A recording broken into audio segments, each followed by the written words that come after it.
All right, I'm waiting. All right, hello everybody. Welcome to our latest episode of Data Science Office Hours. We're all very excited to be here. We have two of us joining from Europe this week. One who usually isn't in Europe, but Eric's in Europe this week and doing exciting things. Terry is not with us today, but we're all really excited to be here. Myself. And Andreas and Eric and Sarah and Fabio, we're really excited for this opportunity to talk with you. And we have a great topic today. We've decided to focus each session on a discussion on an important topic, and we're going to start out kind of our series at the very beginning of the data science pipeline. And that's defining a data science problem, the very first step of where you start. It's different for every company, but we're going to have a great discussion about that today. If you have questions or comments, feel free to comment in the chat on YouTube. We'll do our best to be responsive, but we're going to focus mainly today on defining a data science problem. And so I wanted to see if maybe Fabio would want to start us off. Pass away with his thoughts about what the most important part is, and then yeah. All right. So thanks, Bob, and hello everyone. So happy to be here again. So this is a hard question. This is not like not because it's the beginning. Okay, yes, this is the fastest thing I'll do, and all of the different parts is like real data science. This is also data science, and maybe it could be the most important part of every project, because if you don't understand a problem, if you don't define a problem and a solution to it, you're doing nothing. So I think I can say the most important part for trying to define a problem in data science is understanding the problem. And understanding the problem maybe not that easy for you to do it alone. So as I said before, data science and data scientists exists in a team. We need to be in a team with different kind of people trying to solve the same problem. Maybe we're not all, I don't know, computer scientists, maybe they're physicists or people that come from biology or anything, and that will nurture the group. So we're gonna have different perspective of the same problem. And so I think the discussion needs to be from the business to the data scientists. It's really important to have this kind of meetings when you ask the people in the business, hey, so what's the problem you're trying to solve? Because sometimes they have an idea, but they don't have a problem in mind. So the only way to solve a problem is to have a problem. So you cannot solve ideas. So the first part is trying to get people in the business that are the ones who are maybe that they had the initiative to start solving a problem or have an idea that may work for the business. Just try to get them into a position where you can transform their works into a problem that can be solved with data science. And this is really important. Not everything can be solved with data science. You cannot throw machine learning to everything. You go there and everything. Of course, here is just I don't know. Not everything is data science. So I think that's for me like the best starting point is trying to transform ideas into a real problem that you can solve. So Andreas, you want to talk? Yeah. So I think this is a very, very good point, because you need to actually talk to the guys from the business which problems to solve. It makes absolutely no sense to solve a cool problem or a problem you think is very interesting and nobody uses it. And so it's a very, very important thing to actually go to the guys from the business. They need to make money with it or want to make money with it, and talk to them what is the problem and what exactly are they looking for. And this is very important. So what I was going to say on that note is when you're trying to figure out who, well, on that note is like figuring out who your client is, right? So in certain scenarios, someone on internally is my client. So within our company, we have a media team, we have a creative team, and then we have our actual clients that we work with. So sometimes the actual media team could be our client and receiving some output that the data science team can help with, right? So last week we talked about automation, we talked about optimization. So those are two different areas where data science could help. So if it's a media person or if it's a creative person, it's someone internally, you're developing tools for them, then a really good way to do that is that we've done is kind of shadowing them. So when you shadow someone, you see exactly how they're doing something in a very manual way. And then you can see how you can interject data science or automation or optimization into that process to help make it make it more efficient. And then if it's for a client, then you would be looking at, they would kind of dictate, hey, these are the problems we're trying to solve. And then start you next look at the data. I think Eric wanted to say something. Cool. So, there's the danger of trying to talk at 5 in the morning in Europe. So my thought here is also that when you're defining a data science problem, I think up to this point we've said you go to the business partners and you try to understand what's going on with them. They often almost like they hand you a problem, but I think you start delivering your most value as a data scientist when you understand the business well enough to suggest innovations to them that they don't know are necessarily possible, because their job is not to know what's possible with data science. Their job is to understand the business well enough to know what they need to innovate. But once you get to a point where you're actually really partnering with them and you understand what their daily struggles are, what issues they might have, they don't know what they don't know. And that can be a super helpful and a good way for you to contribute to a team where you say, we can do this, and they didn't even think it was possible. So it's just something I wanted to add to the conversation. I think that's a really great point, Eric, and I appreciate you bringing that up because I think you can actually do data science to figure out what the data science problem is. And I think that that's really great. And I also really resonate with Sarah, what she said about knowing who your client is. That metadata science is that. What Sarah said about knowing who your client is. This is one of the things that actually working in a law firm really helps me kind of get in that mindset. When you work in a law firm, you're always concerned about who your client is, and the client is very rarely the firm. It's actually a client, and who you're representing, and that's an important mindset because you have to, back to Fabio and Andrea said, you actually have to provide value to the business. It's a transition going from academia to the corporate world because you actually have to bring money in at the end of the day, and you can't just pursue interesting problems.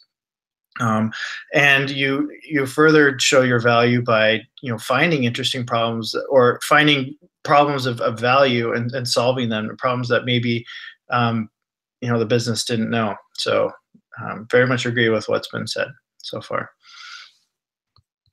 Yeah, that's been amazing so far, and I think I have a question for getting things interesting. So what do you do when someone in the business, okay, so you have the meeting and you understand that you have to create value and everything is working, and what can you do to try to explain people with ideas where you're changing them from problems, that those kind of transformations you did will solve the actual problem they had in their minds, and also that the solution that you will create will also like add value. So like how for you guys will be the process of transforming and then just trying to explain people, yeah, this is the solution that you will need. Maybe it's not the one you had in mind, but this may be better for the business right now.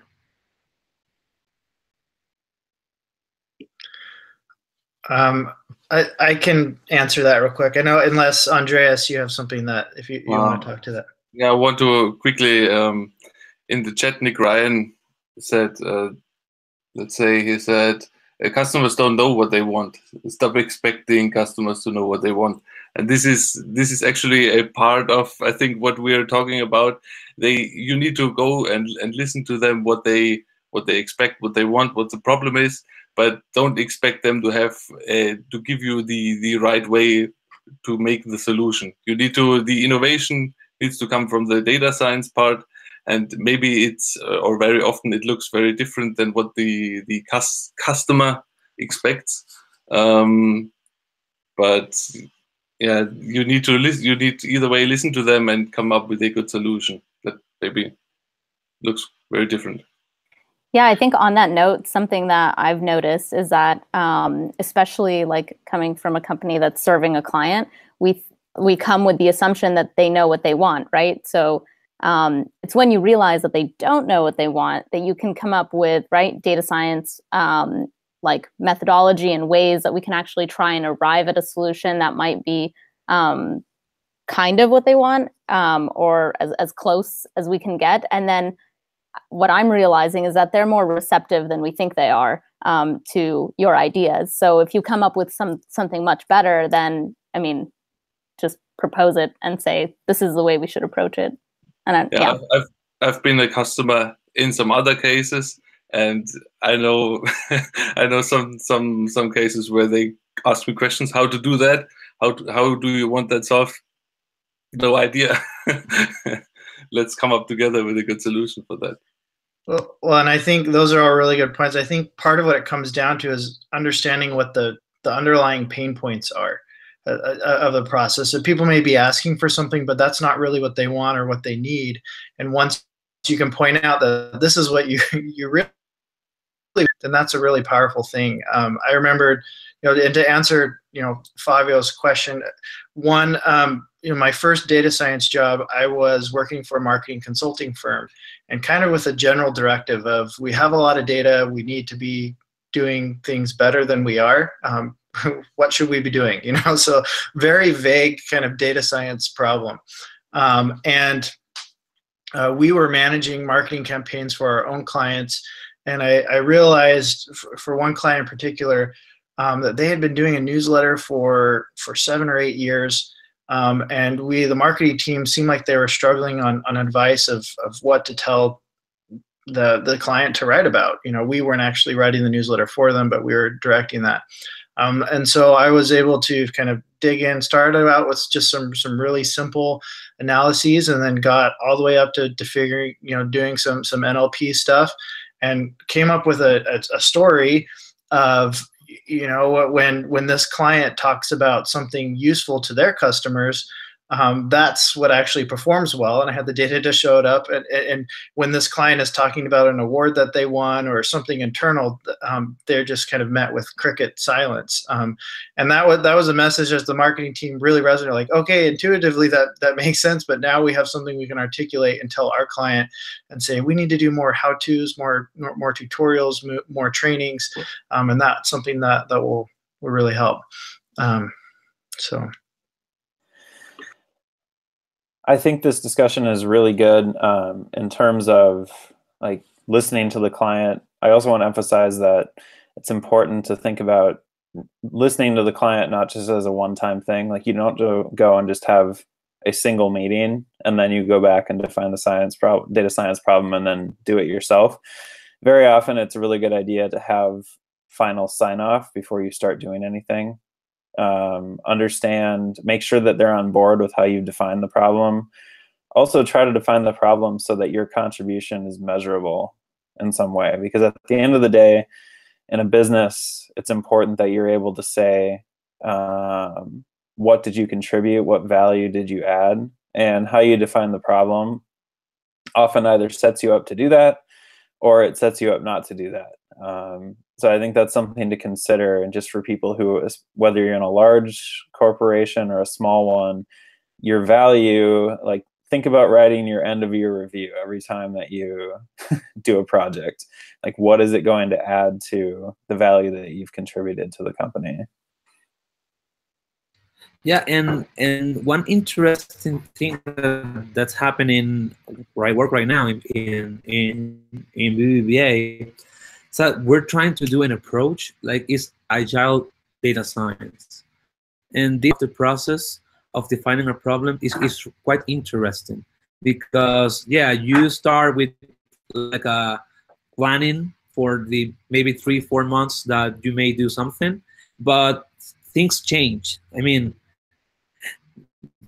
sometimes you thought something that could be and maybe it was not, or maybe just the client said, hey, you know, I thought this gonna be good, but I changed my mind.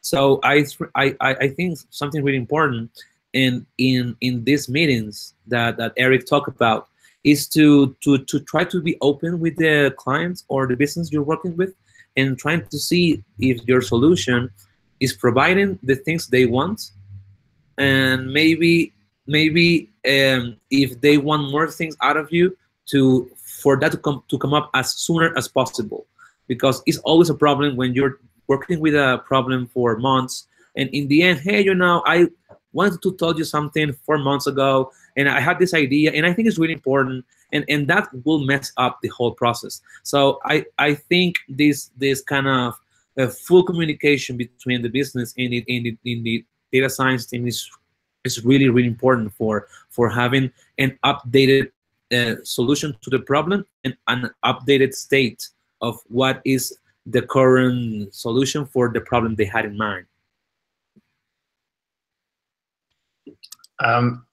Yeah, I thank you for. I'll jump in real quick. I think that you know that's really true, and I think following up regularly can really help a process. You know, defining the problem, like you said, doesn't just occur at the beginning. It's checking back in. You know, sometimes business strat, or not sometimes. It seems often business strategies change. You know, the market's always changing, and there may be a shift in priorities and alignment, and that's important to kind of keep tabs on, especially in a project that takes months to complete. You know, there may be some new added component that is important. That it's better that you find out about it 2 weeks into the project instead of when you're about about to finish. And so I think that's really important.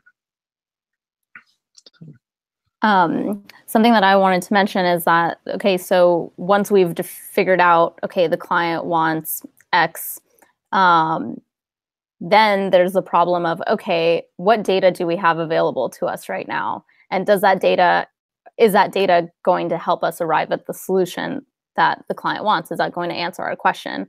And that's when you have to do some thoughtful reflection, like, okay, what KPIs are we going to use to evaluate this? Do we have the right data? And if we don't, could we easily get the data? If we can't, what do we need to do to kind of set up an infrastructure where we can start collecting the data? So yeah, I was just going to say as a side point that you know, the business, the client can have a very good problem and have the wrong data to answer the question, or they can have data but not the right application. So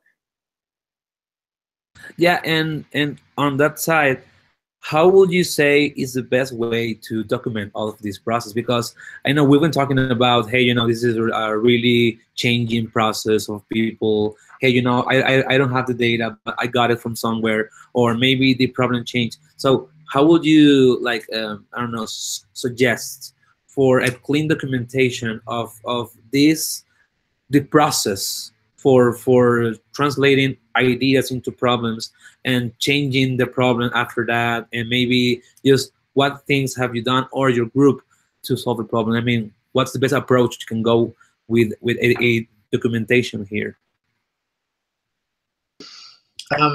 I'll just say one, and I think one approach that has worked for me. Again, this is kind of from my law firm training. I think before that, I've always been a notebook person. And so I call it my lab notebook. I think that's actually even before law firm. I have a gridded notepad that in my last number of jobs that I take everywhere, and I write things in it. And so that's personally how I have a personal record of what's going on and what's said. You know, I can't tell you the number of times this doesn't happen as much because of this practice, but I've been in meetings where people say, we came up with this really great idea 3 months ago, and I remember we had it all figured out, and then you spend an hour trying to recreate that aha moment you had a couple months ago, and then it's gone. So taking good notes is important, and I think the other thing, kind of law firm training, is after you have a meeting, send out an email or have some way of, either if it's a shared document, it might be different for each company, but saying, this is what we talked about, this is what we agreed the deliverables were, this is what we're going to measure, this is who needs to do what. And that stuff is really basic, but it's amazing how easy it is to forget that and how much that can mess up a project if you don't do that well. Yeah, I'm going to jump in. I like this discussion about documentation, but I also want to back up a little bit, because when we're talking about defining a data science problem, I think it's important to also define what isn't one, and that can often be a challenge. Depending on the size of your company, I think that answer might be different. In some companies, anything data related is going to end up being the data scientist problem, right? Like, you are going to have to deal with that.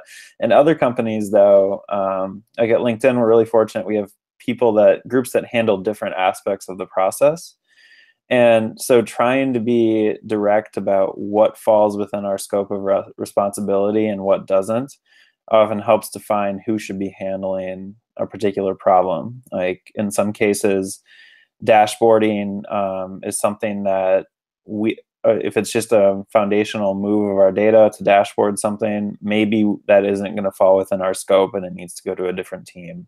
So I think I'm curious to hear what you guys think about this. How do you define what isn't a data science problem? Yeah, I think before that, I think one question that will rise here will be, what if you don't have a choice? What if you cannot say to the manager, hey, this is not my problem? So, I mean, for now, they don't always do what they want. And I know they've been trying to talk to their managers, say, this is what a data scientist is doing in the world, and this is what I'm doing. Not the same. So how would you manage that with, I don't know, your manager? Or this is not an easy topic, actually.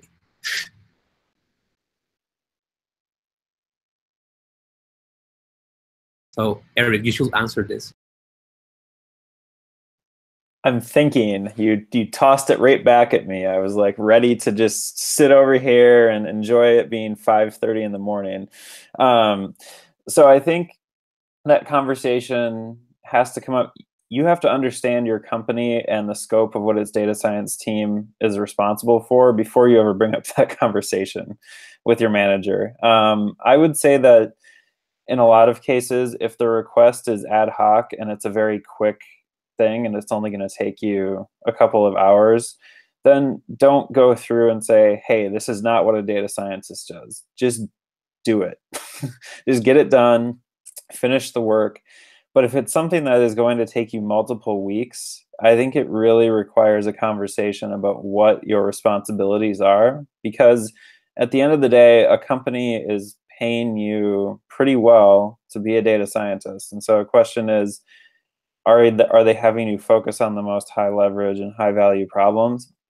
That's how I initiate those type of conversations, saying, okay, I can do this, but is it something that you think is the best use of my time? And if it is, then fine, you just need to do it. But I think you start that conversation with, what's the value to the business, not, oh, this doesn't fall within my responsibilities as a data scientist. That will be a one-way track to having a bad conversation with your manager.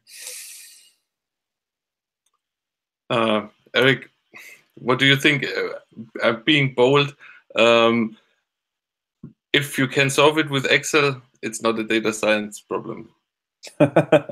Oh no, you're putting me on the spot. Oh, no. I mean, this is, and I'm thinking about, if you can solve it with Excel, then in bigger companies, a lot of other departments can do it. For instance, if you have some business intelligence guys, they can do it. Or oftentimes it's about controlling can do it. So it's it's more of a, yeah, if you can do it with Excel, so other guys in the company can do it, it's not a data science problem. I want to hear Bo's comment here, since he just said he's seen people implement neural nets in Excel. That to me is amazing, and they should like be running the data science. Let's say some more about that. They should have like a Nobel Prize if they build a neural network in Excel. So. I've just seen so I've seen people just kind of go through the math steps of implementing very simple neural nets in Excel, and Excel is at its core just has programming logic in it, just like anything else. It happens to be a lot worse at it, in my opinion, than a lot of other tools that we have. But I think that's a really good question on Andreas. Is you know, and I think it comes down. So again, you know, in my, I've had roles where the culture was very much an Excel culture. That's what everyone was trained in. That's what they used. And part of it comes down to saying, look, this is how you're doing things now. This is the amount of time that it's taking to do this in Excel. And Excel takes a lot more time usually than a well-implemented alternative in Python or R or something else.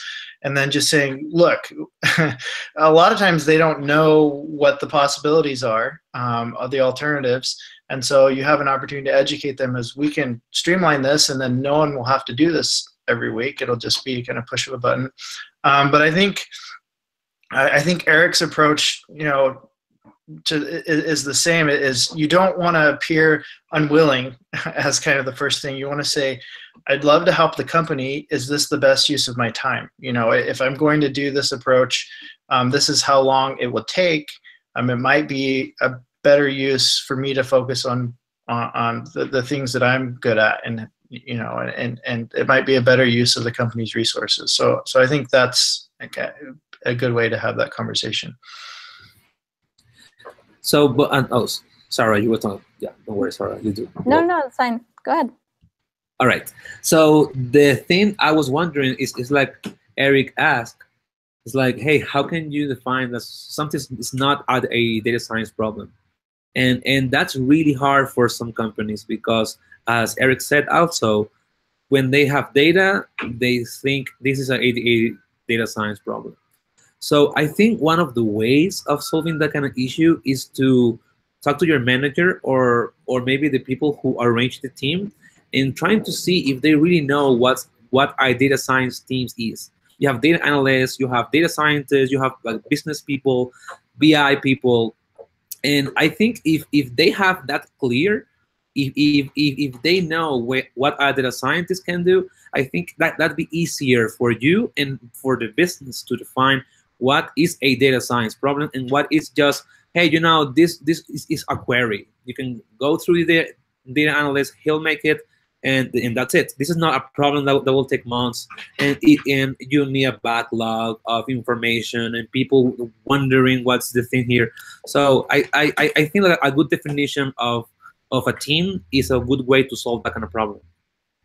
Yeah, I think that's a really good point. I think something really important within your company that you have to do as a data science team is really sell yourself, right? Otherwise, people don't know what you're doing, and they think, like you guys are all saying, is like, okay, as long as it's working with data, then okay, send it over to data science. But so when we were a really small team, I actually had to do everything, right? So anything data related was put on the two people that were called data science until we grew out and became a bigger and larger team. And then now we have like a marketing science team where we have analytics, and then we have engineering, and then we have data science. So everyone's kind of like separated. Now you can finally start developing a lot more and working on real problems, developing tools, and selling yourself to the company so that they understand, okay, now I know what the data science team is capable of doing, and so we can now work together to brainstorm on, you know, other tools that could potentially come out of that. So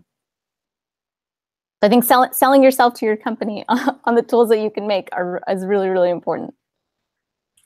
Yeah, that's a really good point, Sarah. So, and what do you guys think? So, I mean, we have different questions here. Not all of them are into the subject, and I don't know if we can just finish these thoughts right now and then go for the questions. I think we should all have like a closing statement. I don't know if that's interesting for you right now. So I have something to say. I think kind of back to what we were talking about at the beginning of understanding what the real needs of the company are and not just what they're asking. So I had an experience where my direct superior told us that the client wanted us to develop a new clustering method to identify subtypes of disease. And I'm not a mathematician, but I actually invented a new unsupervised clustering method that worked pretty well in this context. And it took a lot of time. We came up with a really cool solution that worked specifically in domain. And then after we had done that, we found out that even though our boss was really excited about this was not for a paid client, and it actually probably didn't benefit the business at all. And that's not a good feeling. And so I think it's okay. I mean, you don't want to. If your boss is telling you to do something, you don't want to just automatically disagree. But I think it's important to say, okay, this is a really cool problem, but is this really going to be useful to what the business is? So, yeah.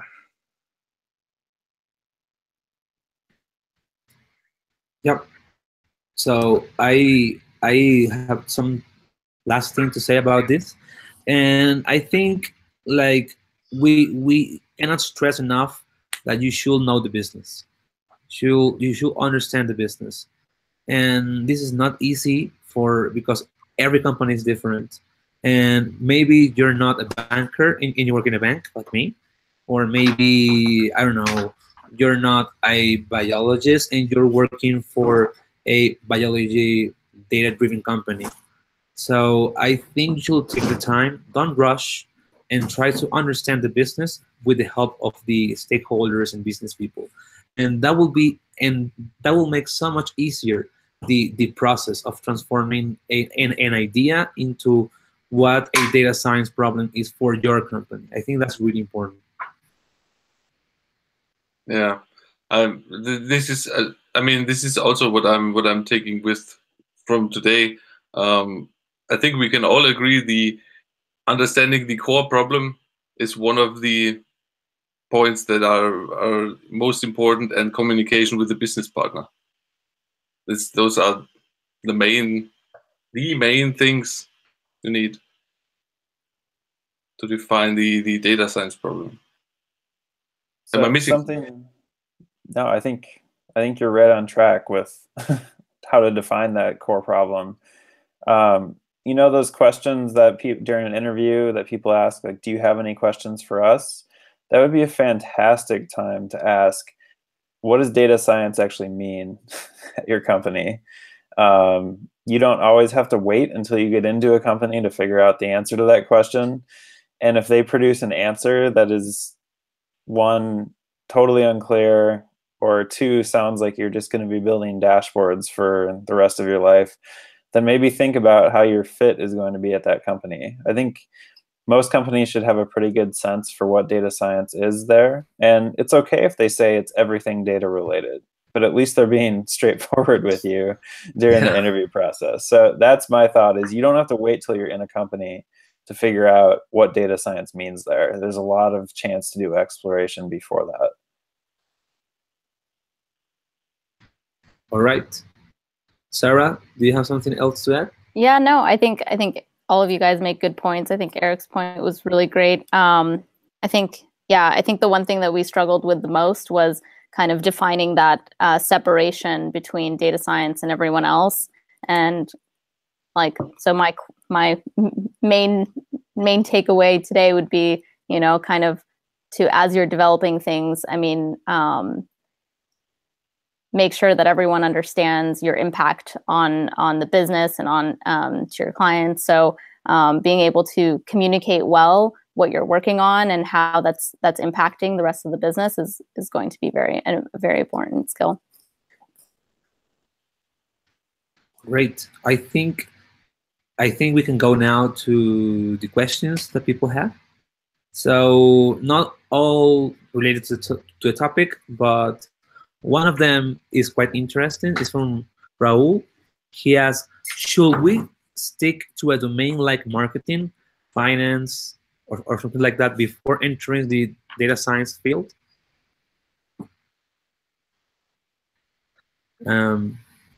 Okay, yeah, so Bob. So as someone who spent a lot of time in other domains, you know what? I think at the point that you have a strong interest in data science and you are willing to put the work into it, that's the point that you should enter the field of data science. I think whether that's when you're in school, you know, at the very beginning of kind of your professional career, or whether it's later in life when you've been in a profession of marketing and switching, there's not, you know, there's not a right time to switch, and you have value to bring at whatever point. I think that, you know, if you're just starting out and you're worried, oh, I don't know a lot about how companies work or how marketing works, those are things that you can learn. One skill that you have to develop as a data scientist is how to learn very, very quickly. And learning new algorithms, learning different programming language, that process is no different than learning how a business works or what's important or how marketing works. Those are things that you can pick up if you learn how to learn. And so I would say don't stress yourself by adding another requirement of, oh, before I become a data scientist, I have to go out and have a career in marketing. No, you don't need to do that. As soon as you're ready to put forth the work to be a data scientist, that's the right time to enter the field. So I would add that if you've had a career that's related to marketing or sales or one of these things, that's great, and you should leverage it. On day one, when I showed up at LinkedIn, I was like, oh, cool, I'm supporting sales. What does sales mean? Like, how does it actually work? What are the different pieces that are associated with it? They're throwing around all of these terms related to the marketing and sales funnel, none of which I understand. So no, I don't think you need it ahead of time. They'll find a good place for you if you're a good fit for the company and understand data science. But it can certainly be helpful if you end up interviewing for a position that is more on the marketing or sales side. Read through some basic terminology related to it, so that if you're having, like, just as interview prep, you don't have to prep for everything, but just show that you're interested in working in the area, and they don't expect you to be an expert, but show that you want to work to that point where you understand the business as well. I was going to say, to Bo's point, that was a really good one. Adaptability for data science people. So like, I literally was just having a conversation with my team today where we were talking about the main things that we would want out of a new data science hire. And I was like, I want to know that they can pick up new things, you know, like that's something that's really, really important, especially with all the technologies coming out. And the second thing that I wanted to say is that I had a very interesting conversation one day with a guy who was working at Boeing as a data scientist. And he was like, he wanted to work in advertising. And I was like, what? Like, why? Like, you're working at Boeing, like, as a data scientist. Like, why do you want to work at Operum? Like, you don't even know what we do. Like, and it's like, what he explained to me is that, you know, working as a data scientist at Boeing, they didn't know how to leverage him as well as they could have. And so in the advertising space, like, or in other industries, they're utilizing, you know, they're at cutting edge, you know, where it's so competitive that you have to be working with the latest and greatest. So it allows for a lot of really interesting data science problems, which is really cool for people who love and are interested in solving problems. So that was interesting thing. Yeah. So guys, I have seen one question in the chat asking, what are the main questions to ask the clients? And that's a really good question. I'm having a bit of a problem with that question because I can't find standard answers to that. So it very much depends on the client. Maybe one of you has a good answer to that. I think this is very important. Yeah, I think like for, oh, sorry, Eric. Yeah, I just gonna go.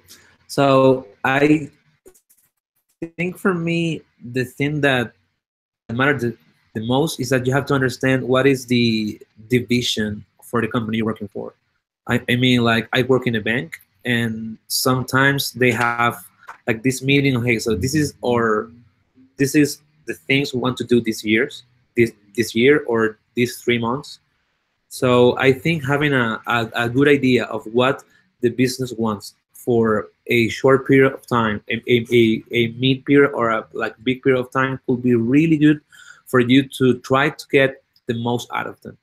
And with that, I mean like, hey, I know you want to improve X in this like 3 months period. So do you think this kind of idea you have will solve that? Or maybe do you think that with like if you just go if we go like the whole data science team and we'll go to solving the problem you just asked us, and do you think we will get to the numbers that you I don't know in the beginning of the month talk us about? So I think that that's a starter. It's not like a full answer to the question because it's a really hard one to answer. But understanding the goals of the business, I think, will be a really good thing to start. So, in addition to that, I think starting simple in terms of what you're going to ask. Often in initial conversations where you're trying to define the scope of a project or understand the business needs, start with a question like, how do you know that this project is a success? What are your success metrics? Like, in the end of the day, asking them what do you consider to be a good outcome here is, I mean, that's really what they want. It's what you want. And a lot of that, getting to that good outcome is up to you as well. You have a lot of flexibility in how you get there. But that's a good question that often opens up. They start telling you about what the key metrics are. They start telling you about their expectations without you having to drag every single detail out of them. It often just spurs the conversation. At least that's been my experience thus far. So I think those are great points by Fabio and Eric. I've worked for an analytic consulting company, and so we would frequently have new clients, and there'd be a whole list of things that we needed to know, absolutely. And I think it's kind of a good guide of project. You need to know, like Eric just said, what their goals are, and that, understanding how they're going to use whatever you produce. Is this going to be for a report or predictive model? Or are they going to be putting your model in production? That's incredibly important, and that'll dictate the whatever method or algorithm, that approach that you use. If they need more interpretability, then that'll dictate the algorithm that you use. You need to know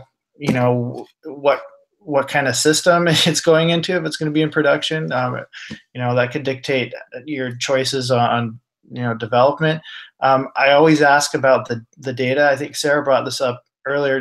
Do they have their data? What does it look like? I think it's good to ask for a preview or a data dictionary of what's actually there. And do you need to collect more data? That, depending on the problem, can add a lot more time. And just all the things that you would need to actually complete the project. They're simple things that, like when you're doing consulting, of how are you going to get the data to us? And if you're working in-house, and that's not necessarily a problem, but there may be a case where you want to do something, but you want to bring in a data set from outside, and you need to kind of have a clear understanding of what those things are. So, questions about the data and what you're going to do with the data. So, yeah. So I think we can go to another question. And one guy just asked again the question, so I think we should go there. And it's Sagar or Sagar, I don't know. I think Sarah may know this more better than me. So okay, so the question here is, I'm a fresher looking for a job in a field of data science. So I will be looking for a job on basis of my projects. I have done multiple projects.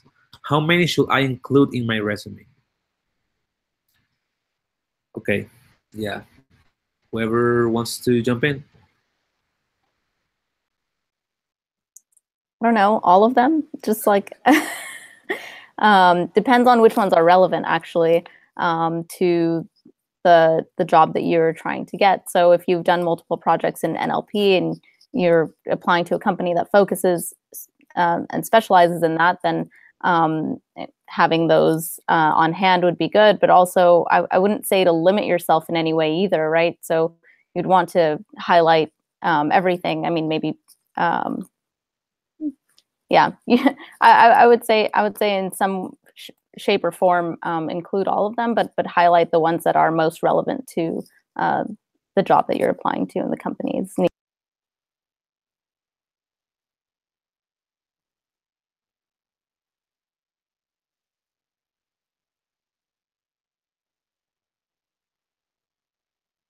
Yeah, is okay.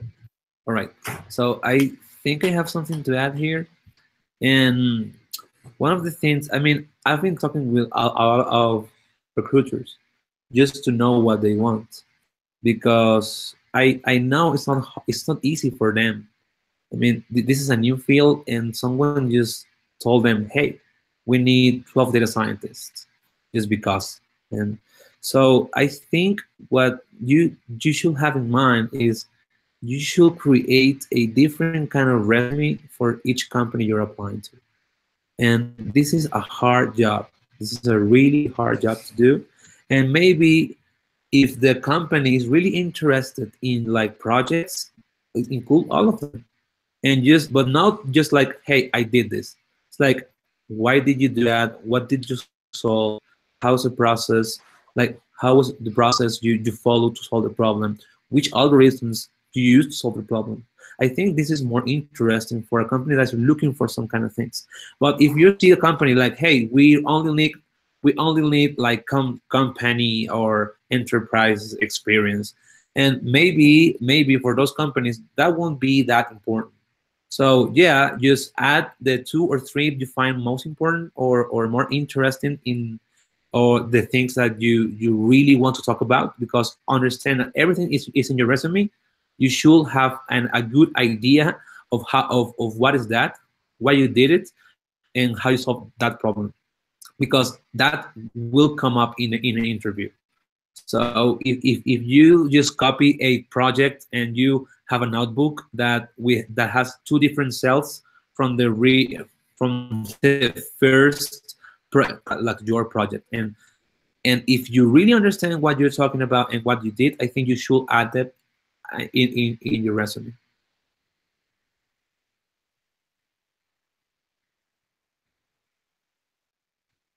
All right.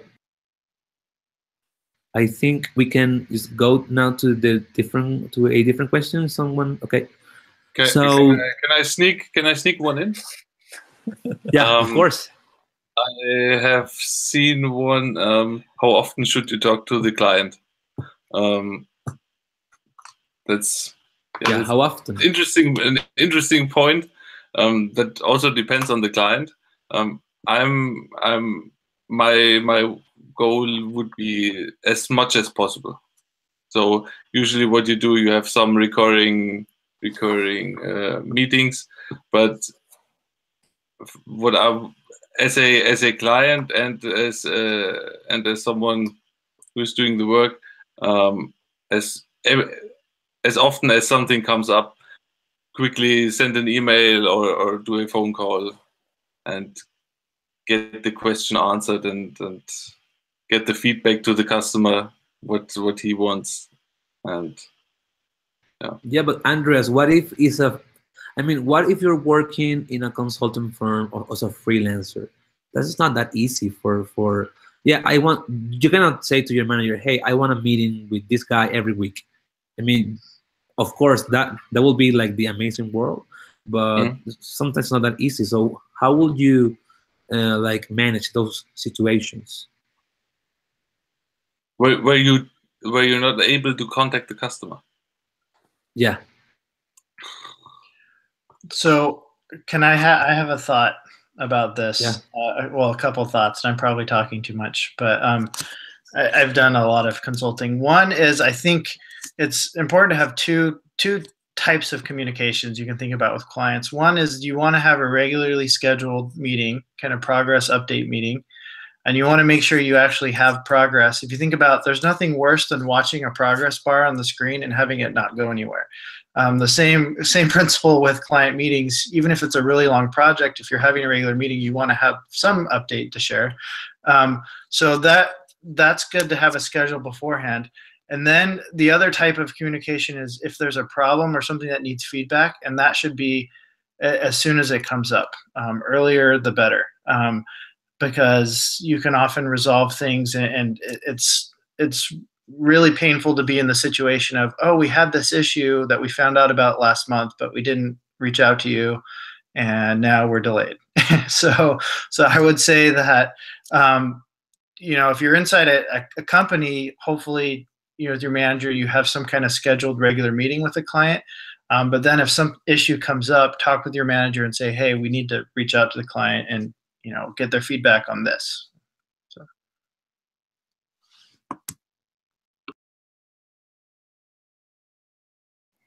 I think on the topic of communication, on the topic of like communicating, one with clients, but also like within your teams. I mean, I think the worst thing that could ever happen is that you spend a week, 2 weeks, 3 weeks working on a project and it's totally the wrong direction.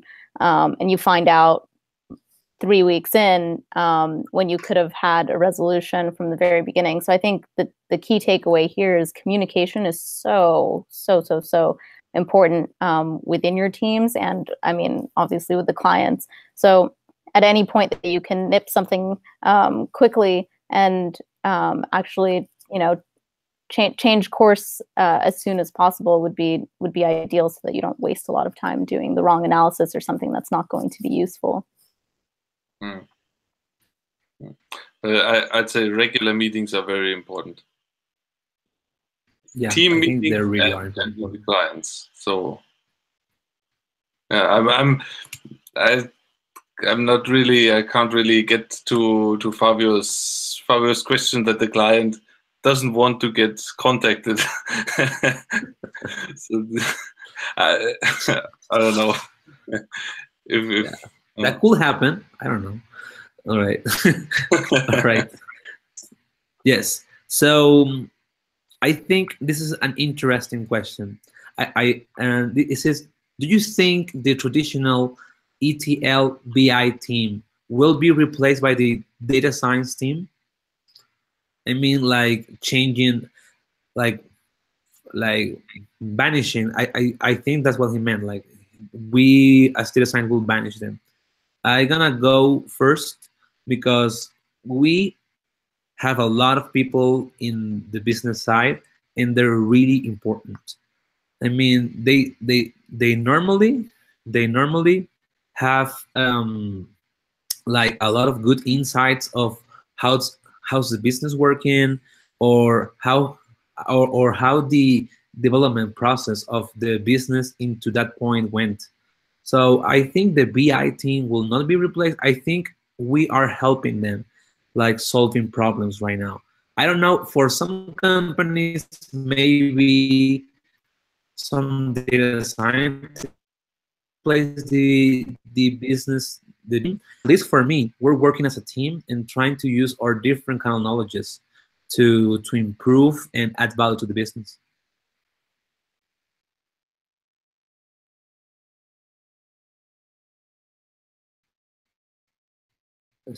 Am I frozen here? No, I don't think you're frozen. I think our thoughts are frozen trying to come up with something that really is good.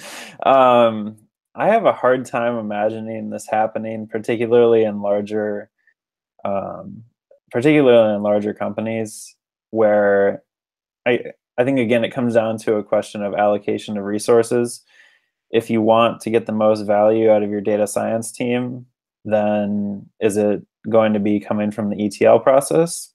Maybe in some cases it is. Maybe it's such a critical ETL process that the business can't survive without it, and then great, maybe the data scientist handles that. But a lot of the value that comes from the data scientist is in the model building, the interpretation of the models, the impact on the business. And so I think as much as possible, companies that are looking to grow probably are going to separate these responsibilities. But in smaller companies, I have no idea. I think you might just be you might be the jack of all trades. Yes. So I think that will be the end of today's session, and we really will want to keep answering questions. So write them in a piece of paper or write them in your notepad, and we will try to answer them next week. And of course, you know, we all always on LinkedIn, so I'm always on LinkedIn. So. Should we mail our paper to you? Yeah. and just mail the paper here to Mexico. I think it's really cheap right now. I don't know if email is faster than that. I don't know. Cool. I think guys, the way to go is contact us on LinkedIn or use the Twitter handle, the Twitter hashtag, and then we will try to answer the questions over the week and sneak some in next week if it fits the topic. Cool. Great. Cool. I hope everyone has a wonderful week. All right. Thanks, everybody. Yes. Yes. Bye bye and see you soon. Have fun. Bye, you guys.